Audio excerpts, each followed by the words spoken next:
வணக்கம். இது வழக்கு. வெண்ணிலா ஊருக்குள்ள இவரை இப்ப வினோதமா பாக்குறாங்க. 2 மாதங்களுக்கு முன்னாடிதான் இவங்களுக்கு இறுதிச் சடங்கு நடத்தினாங்க. ஜட்ஜு 2 கேள்விதான் கேட்டாரு. நீ செத்து போயிட்டியா உயிரோட இருக்கான்னு கேட்டாரு. வெண்ணிலா உயிரோட இருக்காங்கன்னா தைல மர காட்டுக்குள்ள கொலையாகி கிடந்தது யாரு? மரணம் என்பது திரும்பி வராத உலகத்துக்கு சென்று விடுவது. உறவுகளை இழந்த குடும்பங்கள் எவ்வளவு வேதனைப்படும் என்பது நம் அனைவருக்கும் தெரிந்த ஒன்று. ஆனால் சில நேரங்களில் அதிசயங்கள் நடப்பது உண்டு. ஆம், தங்களின் மகள் இறந்து விட்டால் என கருதியிருந்த குடும்பத்தார் முன்பு நான் இறக்கவில்லை என நின்றார் ஒரு பெண். எப்படி இருந்தன அந்த கணங்கள்? வெண்ணிலா 10ஆம் வகுப்பு வரை படித்திருந்த வெண்ணிலா புதுக்கோட்டை மாவட்டம் திருக்கழும்பூரைச் சேர்ந்த சின்னையா மணி தம்பதியினரின் ஒரே செல்ல மகள். வீட்டில் இருந்த வெண்ணிலாவை பக்கத்து ஊரைச் சேர்ந்த உறவுக்கார பையனான ரமேஷ் என்பவருக்கு திடீரென திருமணமும் செய்து வைத்தனர் அத்தம்பதியினர். கனவுகளோடு புகுந்த வீடு சென்ற வெண்ணிலா சில மாதங்களுக்கு பின் திடீரென ஒரு நாள் காணாமல் போய்விட்டார். திருக்கலாம்பூர் ஸ்கூல்ல 10வது வரைக்கும் படிச்சு 3 வருஷத்துக்கு மேல ஆயிப்போச்சு. அப்புறம் நான் பிடிக்கலன்னு சொல்லி சரி வீட்டுல ரொம்ப வற்புறுத்தி கல்யாணம் பண்ணி வச்சிட்டாங்க. எனக்கு இருக்க பிடிக்கல, அதனால ரொம்ப பிரச்சனை ஆயிடுச்சு. அதனால யாருக்கும் சொல்லாம நான் கிளம்பி போயிட்டேன். ரமேஷ் குடும்பத்தினரும் வெண்ணிலாவின் பெற்றோரும் பல்வேறு இடங்களில் வெண்ணிலாவை தேடி வந்தனர். ஆனால் எங்கு தேடியும் வெண்ணிலா கிடைக்கவில்லை. இந்த நிலையில்தான் புதுக்கோட்டை மாவட்டம் ஆலங்குடி அருகே உள்ள தைலமரக்காட்டில் கடந்த ஆகஸ்ட் 18ஆம் தேதி இளம் பெண்ணின் சடலம் ஒன்று கிடப்பதை காவல்துறையினர் அறிந்தனர். சுடிதார் அணிந்திருந்த அந்த பெண்ணின் முகம் கோரமாக சிதைந்து போயிருந்தது. யாரோ மர்ம நபர்கள் அந்த பெண்ணை கொலை செய்து இந்த தைலமரக் காட்டில் கொண்டு வந்து ஓட்டு உள்ளனர் என காவல்துறையினர் முடிவு செய்து தனிப்படை அமைத்து விசாரணையை மேற்கொண்டனர். இந்த சமயத்தில் கொலை செய்யப்பட்ட பெண்ணின் புகைப்படம் தினப்பத்திரிகைகளில் வெளியாகின. இதை பார்த்த திருக்கழும்பூரைச் சேர்ந்த வெண்ணிலாவின் பெற்றோர் தனது மகள் வெண்ணிலாதான் கொலை செய்யப்பட்டு கிடக்கும் பெண் என்று காவல்துறையினரிடம் கூறினர். புதுக்கோட்டை அரசு மருத்துவமனையில் வைக்கப்பட்டிருந்த பெண்ணின் உடலை பார்த்த வெண்ணிலாவின் பெற்றோர் மற்றும் கணவர் அடையாளம் காட்டி இறந்து போனது வெண்ணிலாதான் என்று உறுதிப்படுத்தினர். இதனையடுத்து அந்த உடலை காவல்துறையினர் அவர்களிடம் ஒப்படைத்தனர். உடலை பெற்றுக்கொண்டு ஊர் திரும்பிய வெண்ணிலாவின் பெற்றோர் மற்றும் கணவர் அந்த உடலை உறவினருடன் தகனம் செய்தனர். பொன்னமராவிலிருந்து போலீஸ்காரர் வந்தாங்க. 8 மாசமா என் மகளை காணும். சரின்ட்டு இங்க பேப்பரை கொண்டு வரோங்க. சரி நம்ம விளையாட்டே இருக்குன்ட்டு நாங்க பொன்னமராவிக்கு போனோம். அங்க நெட்ல போட்டு காமிச்சாங்க. அது பார்த்தா இந்த பிள்ளை மாதிரி தெரிஞ்சு அப்புறம் அங்கே போய் பார்க்கையில பாடி உப்புனை கண்டு ஒண்ணுமே தெரியல. புதுக்கோட்டை பெரிய ஆஸ்பத்திரியில இருந்தாங்க. ஆலங்குள்ள கிடந்ததெல்லாம் எனக்கு தெரியாது. புதுக்கோட்டை பெரிய ஆஸ்பத்திரியில தான் இருந்தாங்க. அங்கேதான் கூட்டிய கொண்டு போய் காமிச்சாங்க. உப்புனை கண்டு இந்த போஸ்ட்மார்டம் எல்லாம் பண்ணிட்டாங்க. அதனால மூஞ்சி எதுவும் கண்டுபிடிக்க முடியல. அந்த ஆளை சரின்ட்டு தூக்கிட்டு வந்து பொன்னமராவில இருந்துட்டோம். அப்போது காவல்துறையினருக்கு வெண்ணிலா உயிருடன் இருக்கும் தகவல் கிடைத்தது. அதிர்ச்சியடைந்த காவல்துறையினர் வெண்ணிலா எங்கு தலைமறைவாக பதுங்கி இருக்கிறார் என தொடர்ந்து தேடினர். சில நாட்களுக்கு பின் கோவை அருகே நல்லாம்பாளையத்தில் ஒரு சோப்பு கம்பெனியில் வெண்ணிலா வேலை பார்த்து வருவது தெரியவந்தது. இதனை அடுத்து அங்கு விரைந்து சென்ற காவல்துறையினர் வெண்ணிலாவை ஆலங்குடி அழைத்து வந்தனர். தன் கணவர் ரமேஷுடன் வாழ பிடிக்காமல் கோவைக்கு ஓடிவிட்டதாக வெண்ணிலா கூறினார். தைலமரக் காட்டில் பிணமாக கிடந்த பெண்ணின் உடல் மற்றும் முக அமைப்பு வெண்ணிலாவின் உடல் மற்றும் முக அமைப்பும் ஒரே மாதிரி இருந்ததால் இறந்தது வெண்ணிலா என அவரது பெற்றோரும் கணவரும் அடையாளம் காட்டிவிட்டனர் என்றும் கண்டறிந்தனர். அவங்க போலீஸ்காரர் தான் வந்து பொன்னமராஜ் போலீஸ்காரர் போன் பண்ணியிருந்தா ஒரு பையனுக்கு. அந்த பையன் வந்து சொன்னிச்சு, உங்களை கூட்டிகிட்டு வரத்தனா அம்மா அப்படின்னு சொல்லுவோம். அப்புறம் நான் அந்த பையன் 3 பேரும் போனாக்க அப்புறம் அவங்க ஆலங்குடிக்கு கூட்டிட்டு போனாங்க. கூட்டிட்டு போய் அப்புறம் திங்கக்கிழமையே போயிட்டோம். அப்புறம் செவ்வாய்க்கிழமை தான் கொண்டு காமிச்சாங்க. ஆலங்குடி ஸ்டேஷன்ல வச்சிருந்தாங்க மகளிர் போலீஸ்ல. அங்கேதான் கூட்டிய கொண்டு காமிச்சாங்க. அப்புறம் ஆலங்குடி ஸ்டேஷன்ல கொண்டு போய் தஞ்சாவூர் கோர்ட்ல கூட்டிய கொண்டு அலவன்ஸ் பண்ணிட்டு அப்புறம் எங்கள்கிட்ட இந்த பொண்ணை விட்டாரு. அப்புறம் அங்க கேட்டா அது உன் பொண்ணா அப்படின்னு. ஆமா, இதான் என் பொண்ணு, செத்த பொண்ணு என் பொண்ணுல, பதட்டத்துல தான் என் பொண்ணுன்னு சொல்லிட்டு இதே என் பொண்ணு அப்படின்னு சொல்லிட்டு. அப்போது காவல்துறையினரும் தைலமரக் காட்டில் கொலையாகி கிடந்த பெண் வெண்ணிலா என்று வழக்கு பதிவு செய்தனர். இப்போது வெண்ணிலா உயிருடன் இருப்பதால் கொலை செய்யப்பட்ட அந்த பெண் யார்? காவல்துறையினர் தீவிரமாக விசாரித்து வருகின்றனர். விரைவில் கொலை குற்றவாளி யார் என தெரிய வரும். சமீபத்தில் ஒரு நாள்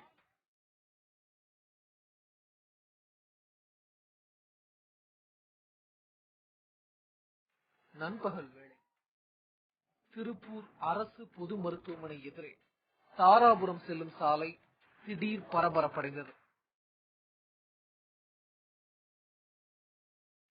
100க்கும் மேற்பட்ட மக்கள் சாலையின் குறுக்காக அமர்ந்து மறியலில் ஈடுபட்டனர். பேருந்துகளும் இதர வாகனங்களும் நீண்ட தொலைவு தேங்கி நின்றன. அப்பகுதியே ஸ்தம்பித்து போனது.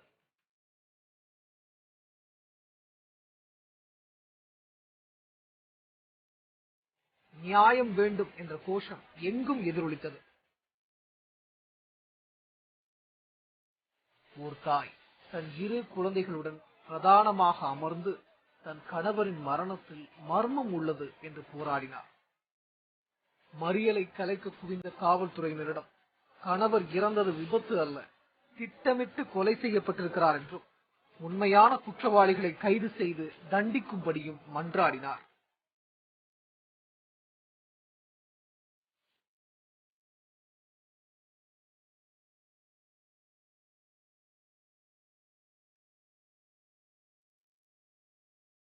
கண்ணீரும் கதறலுமாக நியாயம் வேண்டும் அந்த பெண்ணின் கணவருக்கு நேர்ந்தது என்ன?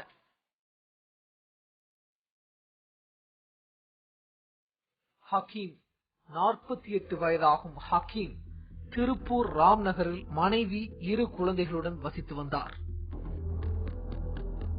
திருப்பூர் பெருமாள் நல்லூர் சாலையில் சிறிய கடை வைத்து பாட்டில் வியாபாரம் செய்து வந்தார். மேலும் அதே பகுதியில் டாஸ்மாக் பார்களை ஏலத்திற்கு எடுத்தும் நடத்தி வந்தார். ஹக்கீமுக்கு குடும்பம், வியாபாரம் என சுமூகமாகவும் சந்தோஷமாகவும் போய்கொண்டிருந்தது வாழ்க்கை. இந்நிலையில் சில மாதங்களுக்கு முன் அதே பெருமாள் நல்லூர் சாலையில் உள்ள ஒரு டாஸ்மாக் பாரை ஏலத்தில் எடுக்க முயன்றார் ஹக்கீம்.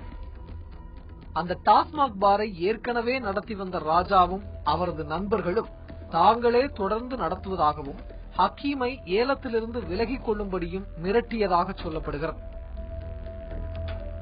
ஆனால் ஹக்கீம் ஏலத்திலிருந்து பின்வாங்காமல் ராஜாவை விட அதிக பணம் கொடுத்து அந்த டாஸ்மாக் பாரை ஏலத்தில் எடுத்து நடத்தி வந்தார்.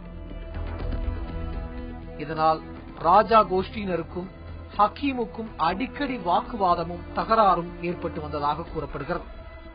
ஒருமுறை ராஜாவும் அவரது நண்பர்களும் ஹக்கீமை தொடர்ந்து இந்த பாரை நடத்தவிட மாட்டேன் என்று சவால் விட்டதாகவும் கூறப்படுகிறது. திருப்பூர்ல ஒரு பார் எடுக்கிற ஒரு பிரச்சனையில பாத்தீங்க அப்படின்னா பாட்டில் வியாபாரி ஒருத்தர் அவர் பார் ஏலத்துக்கு எடுத்திருக்காரு. அவர் ஏலத்துக்கு எடுத்தவர் வேற ஆளு, அவர்கிட்ட இருந்து இவர் வாங்கியிருக்கிறார். இந்த பார் எடுத்ததுல பாத்தீங்கன்னா இதுக்கு முன்னாடி ஒரு 2 வருஷ காலம் ஒருத்தர் நடத்திட்டு இருந்திருக்காரு. அவர்கிட்ட போய் என்ன கேட்டிருக்கிறாரு, பார் எனக்குத்தான், நீங்க எனக்கு தான் கொடுத்தாகணும், நீங்க இப்ப போய் அவர்கிட்ட எச்சு கொடுத்து எடுத்தீங்க அப்படி இப்படின்னு பேசும்போது வாய் தகராறுகள் ஆயிருக்குது. இது கேட்டதுல என்ன ஆயிடுச்சு, இல்லையப்பா இந்த மாதிரி நம்மளுக்கு வந்து வேற ஒருத்தர் பார் எடுத்து கையில கொடுத்துட்டாரு, இப்ப நீ உனக்கு இன்னொரு வாரமும் 10 நாள் டைம் தான் இருக்குது, நீ அதை காலி பண்ணி கொடுத்தீங்கன்னா அடுத்தது நாங்க நடத்திக்கிறோம்னு சொல்லி போட்டு இவர் சொல்லி இருக்கிறார். இந்த சொன்னதுல என்ன ஆயிடுச்சு, நீ எப்படி பார் நடத்துவ நான் பாத்துக்கிறேன் அப்படின்னு சொல்லி போட்டு இவன் கிட்டத்தட்ட 10 நாளா இந்த வாக்குவாதங்கள். இதனைத் தொடர்ந்து சில நாட்களுக்கு முன் ஹக்கீம் பார் வேலைகள் முடிந்து இரவு 11 மணிக்கு மேலே பைக்கில் வீட்டிற்கு கிளம்பினார். திருப்பூர் மேட்டுப்பாளையம் பேருந்து நிறுத்தம் அருகில் சென்று கொண்டிருந்த போது திடீரென வாகனம் ஒன்று மோதி விபத்துக்குள்ளானது. சம்பவ இடத்திலேயே ஹக்கீம் பரிதாபமாக உயிரிழந்து போனார். நடந்து முடிஞ்சோன்னா இவர் என்ன பண்ணிட்டாரு, சரி ரைட்டு இது முடிஞ்சுது நாம போய் அடுத்த வேலையை பார்க்கலாம்னு சொல்லி போட்டு இவர் மத்த பார்ல பாட்டில் எடுக்கிற வேண்டிய வேலையிலாம் பார்த்துட்டு, ரெண்டாவது இவர் வந்திருக்கிறார் அந்த டைமுக்கு வந்து இவர் சொல்லியிருக்கிறார் நீங்க கொஞ்சம் காலி பண்ணிடலாமே பார்லாம் அப்படிங்கும் போது அந்த அன்னைக்கும் வந்து தகராறு நடந்திருக்குது. இது வந்து யாரு அக்கம் பக்கம் இருக்கிற ஆளுகள் எல்லாம் பார்த்து என்ன உங்களுக்குள்ள தகராறு அப்படின்னு சொல்லும் போது இந்த மாதிரி பாரு பிரச்சனை, இந்த பாரு பிரச்சனையில வந்தோன்னா என்ன பண்ணிட்டாங்க, சரி ரைட்டு காலையில வந்து நாங்க எல்லாம் ரெடி பண்ணணும்னு சொல்லி போட்டு போனவர் வண்டி எடுத்துட்டு காலேஜ் ரோட்ல தான், இத்தனைக்கும் வந்து அவர் வண்டி அங்கிருந்து தான் எடுத்துட்டு அவர் பாட்டில் கம்பெனில இருந்து வண்டி எடுத்துட்டு நேரம் பாருக்கு போனவர், எடுத்துட்டு போனா வந்துருவேன்னு சொல்லி போட்டு ஒரு 11 மணி சுமாருக்கு அவர் போயிருக்கிறாரு. விடிய காத்தால நாங்கெல்லாம் எந்திரிச்சு பார்க்கும்போது என்ன அப்படின்னா இந்த மாதிரி ஹக்கீம் அடிபட்டு இந்த ஆஸ்பத்திரியில கிடக்கிறான்னு சொன்னோம்னா அங்க போய் பார்க்கிறோம். அடையாளம் தெரியாத வாகனம் மோதி ஹக்கீம் துர்மரணம் அடைந்ததாக காவல்துறையினர் சடலத்தை அரசு பொது மருத்துவமனைக்கு பிரேத பரிசோதனைக்கு அனுப்பி வைத்தனர்.